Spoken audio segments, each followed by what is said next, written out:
और हाथों को उठाने के बाद फिर हाथों को बांधा जाएगा, हाथ पर हाथ को रखा जाएगा। वो किस तरीके से रखना है और इस सिलसिले में कितनी और कौन कौन सी रिवायात मौजूद हैं। सहाबा किराम रदियल्लाहु ताला अन्हुम ने नबी पाक सल्लल्लाहु अलैहि वसल्लम की नमाज का तरीका देखा, हुजूर किस तरह नमाज पढ़ते थे, सहाबा किराम ने देख के आगे उम्मत तक पहुंचाया। जिसने जो देखा, जिस अंदाज से देखा, जिस तरीके से समझा, उसको आगे उम्मत तक पहुंचा दिया। वो रिवायात और अहादीस हमारे सामने जो आती हैं उनमें से सरे फरिस्त सही बुखारी और मुस्नद अहमद इब्न हंबल के अंदर हजरत सहल इब्न साद अस-साइदी रदियल्लाहु ताला अन्हु सहाबी रसूल से हदीस है। वो फरमाते कान नासु युमरूना अन यदा अर्रजुलु अल यदल युमना अला ज़िराइहिल युसरा। सही बुखारी के 740 नंबर हदीस है कि लोगों को हुक्म दिया जाता था कि मर्द अपने दाएं हाथ को अपनी बाईं ज़िरा पर रखे, दाएं हाथ को बाईं ज़िरा पर रखे। सही बुखारी में ये अल्फाज हैं और मुस्नद अहमद इब्न हंबल के अंदर अल्फाज कुछ इस तरह हैं कि अपने दाएं हाथ को बाएं हाथ पर रखे। यही हदीस सहल इब्न साद अस-साइदी रदियल्लाहु ताला अन्हु से इमाम अहमद इब्न हंबल मुस्नद अहमद इब्न हंबल में 22,342 नंबर लेके आए। उसमें लफ्ज़ है अन यदा अल युमना अलल युसरा फी सलात, कि हुक्म दिया जाता था लोगों को कि मर्द अपने दाएं हाथ को बाएं हाथ पर रखे। लेकिन चूंकि सही बुखारी के अंदर लफ्ज़ ये आए हैं कि दाएं हाथ को बाईं ज़िरा पर रखे, तो इसके लिए हमें थोड़ी सी तफसील करनी पड़ेगी। और वो अरबी ग्रामर के एतबार से और अरबी लुगत के एतबार से हमने हदीस को और दीगर अहादीस को साथ मिला के देखना है कि इस हदीस का सही मजमून और मफहूम क्या है और इस हदीस से रिजल्ट और नतीजा क्या निकलता है। हदीस में लफ्ज़ यह है कि मर्द को हुक्म दिया जाता था कि मर्द अपने दाएं हाथ को बाईं ज़िरा पर रखे, दाएं हाथ को बाईं ज़िरा पर रखे। लफ्ज़ हदीस में है अल यदल युमना, दायां हाथ, और दूसरी तरफ बाईं ज़िरा यानी अला ज़िराइहिल युसरा, बाईं ज़िरा पर दाएं हाथ को रखे। अरबी के अंदर हाथ का इतलाक होता है, ये हमारा जोड़, इससे ऊपर वाला हिस्सा अरबी में उसको यद कहते हैं। उंगली के दरमियानी उंगली के किनारे से सिरे से लेकर ये जोड़ तक ये मुकम्मल हिस्सा, इसको अरबी में यद कहते हैं। फिर उसके अलग अलग पार्ट्स के नाम हैं, यानी उंगलियों के अलग नाम है, अंदर वाले हिस्से की हथेली के अलग नाम है, बाहर वाले हिस्से का अलग नाम है, जोड़ का अलग नाम है, ये कलाई का अलग नाम, अलग अलग सब पार्ट्स और हिस्सों के नाम है। मसलन ये उंगली है, इसको कहते हैं खिंसर, खिंसर, बिनसर, वुस्ता, सुबाबा, इबहाम। इसको कहते हैं बातिनुल कफ़े, बाहर वाले हिस्से को कहते हैं जाहिरुल कफ़े। इस जोड़ को कहते हैं रुस्कुन, रा सीन गैन या रा साद और गैन के साथ दोनों तरह इस्तेमाल होता है। जोड़ को कहते हैं रुस्कुन, और जोड़ से लेकर कोनी तक ये जो पट्टी हमारी पूरी हिस्सा है, इसको अरबी में कहते हैं साइदुन, और ये जो हमारी कोनी है इसको कहते हैं मिरफकुन, फिर इसको आदुदुन, फिर इसको कतिफुन।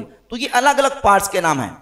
अब हदीस में है कि यदल युमना, अल यदल युमना, दाएं हाथ को बाईं ज़िरा पर रखने का हुक्म दिया जाता। अरबी में ज़िरा कहते हैं दरमियानी उंगली के सिरे से लेकर ये कोहनी तक, ये मुकम्मल हिस्सा, इसको ज़िरा कहा जाता है। दाएं हाथ को बाईं ज़िरा पर रखने का हुक्म दिया जाता। हमने देखना है कि दाएं हाथ को बाईं ज़िरा के किस पॉइंट पर, किस मौका पर, किस महल पर रखने का हुक्म दिया जाता। इस हदीस के अंदर उसकी तफसील मौजूद है। बस इसमें इजमाल है कि दाएं हाथ को बाईं ज़िरा पर रखने का हुक्म दिया जाता। अब दाएं हाथ को मैं अगर इस तरह रखूं तो ये बाईं ज़िरा के ऊपर है, अगर मैं इस तरह रखूं तो तब भी बाईं ज़िरा के ऊपर है। लेकिन इस हदीस के अंदर तफसील नहीं है कि दाएं हाथ को किस मौका महल पे रखना है। इसीलिए हाफिज इब्न हजर अस्कलानी ने फतुल बारी शरह सहीह बुखारी की जिल्द नंबर 2 सफ़ा नंबर 285 पे लिखा, अब हम मौदिअहु मिन ज़िराए। शारे बुखारी इमाम इब्न हजर अस्कलानी फरमाते हैं इस हदीस में ज़िरा का मौका महल मुबहम है, गैर वाज़ेह है। वाज़ेह नहीं हो सका कि जिना के किस मौका महल पे दाएं हाथ को रखना है, उसके लिए हमें दूसरी हदीस की तरफ जाना पड़ेगा।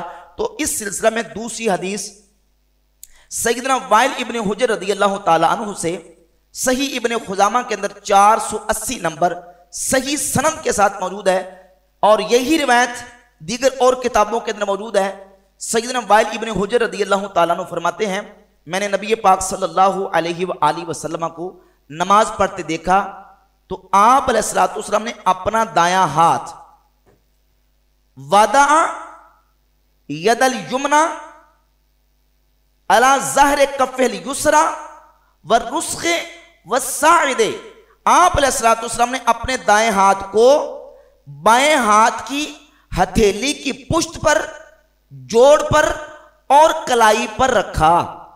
सही बुखारी के 740 में तथा दाएं हाथ को बाएं जिरा पर रखा, और सही इब्ने खुजामा की 480 नंबर हदीस के अंदर उसकी तफसील आ गई।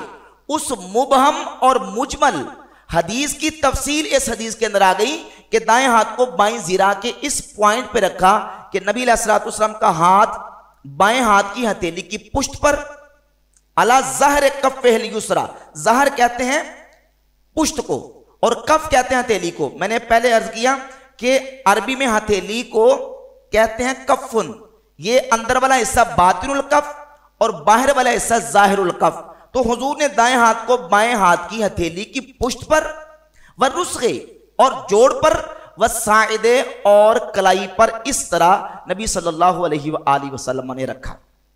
कितनी हदीसें होगी? 2। इस अंदाज से दाएं हाथ को बाएं हाथ पर रखना है। और इस सिलसिला में सुनन निसाई के अंदर 885 नंबर हदीस है। सैयदना अब्दुल्लाह इब्ने मसऊद रदियल्लाहु ताला अन्हु फरमाते हैं, मैं नमाज पढ़ रहा था कि मैंने नमाज में अपने इस तरह हाथों को बांधा हुआ था, दायां हाथ नीचे और बायां हाथ ऊपर था।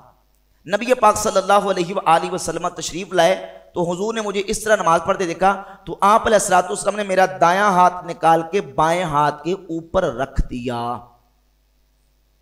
कितनी हदीसें होगी? 3। यहां भी दाएं हाथ को बाएं हाथ पर रखने का जिक्र आ गया। और इसके साथ जामे तिरमिज़ी के अंदर इमाम तिरमिज़ी सैयदना हुल्बताई रदियल्लाहु ताला अन्हु से 252 नंबर हदीस लेके आए। वो फरमाते हैं, काना रसूलुल्लाह सल्लल्लाहु अलैहि वसल्लम या उम्मुना फयअखुज़ु शिमालहु बियमीनिही, नबी पाक अलैहिस्सलातु वस्सलाम हमें इमामत करवाते थे तो हुजूर अपने दाएं हाथ के साथ बाएं हाथ को पकड़ा करते थे, दाएं हाथ के साथ बाएं हाथ को पकड़ा करते थे। और इसके साथ सुनन अबी दाऊद के अंदर सैयदना अब्दुल्लाह इब्ने ज़ुबैर रदियल्लाहु ताला अन्हु से हदीस सही सनद के साथ 754 नंबर मौजूद है। वो फरमाते हैं कि सफ को बराबर करना और दाएं हाथ को बाएं हाथ पर रखना यह सुन्नत में से है। यह क्या है?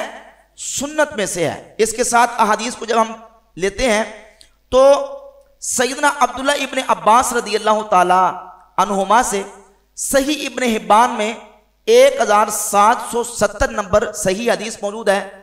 फरमाते हैं कि रसूलुल्लाह सल्लल्लाहु अलैहि वसल्लम ने इरशाद फरमाया, हम अंबिया का ग्रोह हैं, उमिरना अन नुअख्खिरा सुहूरना व नुअज्जिला फितरना, हमें हुक्म दिया गया कि हम अपनी सहरी को मुअख्खर करें, यानी सहरी ताखीर के साथ करें, और अपनी इफ्तारी को जल्दी करें। वह अनुमसिका बिअयमानिना अला शमाइलिना फी सलातिना, और अपने दाएं हाथ के जरिए से बाएं हाथ को नमाजों के अंदर पकड़ें, दाएं हाथ के जरिए से बाएं हाथ को पकड़ें। अब जो अहादीस मैंने आपके सामने पेश की ये मरफू अहादीस थी, और इस सिलसिला में एक मौकूफ असर जिसकी सनद अल मुसन्नफ इब्न अबी शाबा के अंदर मौजूद है, और इमाम बुखारी ने अपनी सही में 1198 नंबर हदीस के ऊपर तालीकन हदीस बयान की। वो फरमाते कि मौला अली रदी अल्लाह ताला अन्हु जब नमाज पढ़ते थे तो मौला अली नमाज में इस अंदाज से अपने हाथों को रखते हैं, वदा अली रदी अल्लाह अन्हु कफ़हु अला रुस्खिल ऐसर, मौला अली अपने दाएं हाथ को अपने बाएं गुट पर रखा करते थे, दाएं हाथ को बाएं गिट्टे पर या गुट पर, इसको गिट्टा भी कहा जाता है, गुट भी कहा जाता है, इसको जो ना वो पौंचा भी कहा जाता है, जोड़ भी कहा जाता है। मौला अली अपने दाएं हाथ को अपने बाएं जोड़ पर रखा करते थे। सही बुखारी में 1198 नंबर हदीस से ऊपर तालीकन इमाम बुखारी इस हदीस को लेके आए। इन मरफू और मौकूफ अहादीस से यह बात बिल्कुल वाज़ेह हुई कि हाथ को हाथ पे इस तरीके से नहीं रखना कि बंदा दाएं हाथ के साथ बाईं कोनी को पकड़ ले।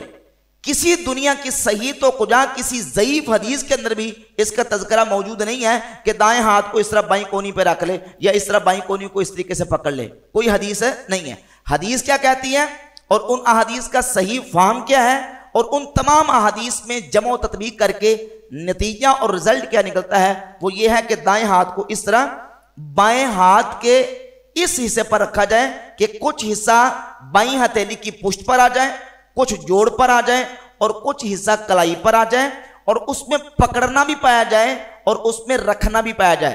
क्योंकि सैयदना वाइल इब्न हुजर की जो हदीस सही इब्न खुज़ैमा से 480 नंबर मैंने पढ़ी, उसमें यह कि वादा नबी सल्लल्लाहु अलैहि वसल्लम ने अपने दाएं हाथ को बाएं हाथ की हथेली की पुष्ट पर रखा। और अभी अब्दुल्ला बिन अब्बास की हदीस सही इब्न हिब्बान से 1770 मैंने पढ़ी, उसमें है कि अनुमसिका बिअयमानिना, अमसक युमसिकु इमसाक का मतलब होता है रोक लेना या पकड़ लेना, कि हुजूर ने अपने दाएं हाथ के जरिए से बाएं हाथ को रोका या पकड़ा। और सैयदना हुलब ताई रज़ियल्लाहु ताला की हदीस जामे तिरमिज़ी 252 नंबर हदीस गुजरी, उसमें यह है कि काना रसूलुल्लाह सल्लल्लाहु अलैहि वसल्लम या उम्मुना, नबी पाक सल्लल्लाहु अलैहि वसल्लम हमें नमाज पढ़ाते थे, फयाखुज़ु, हुजूर पकड़ते थे, अपने दाएं हाथ के जरिए से बाएं हाथ को पकड़ते थे।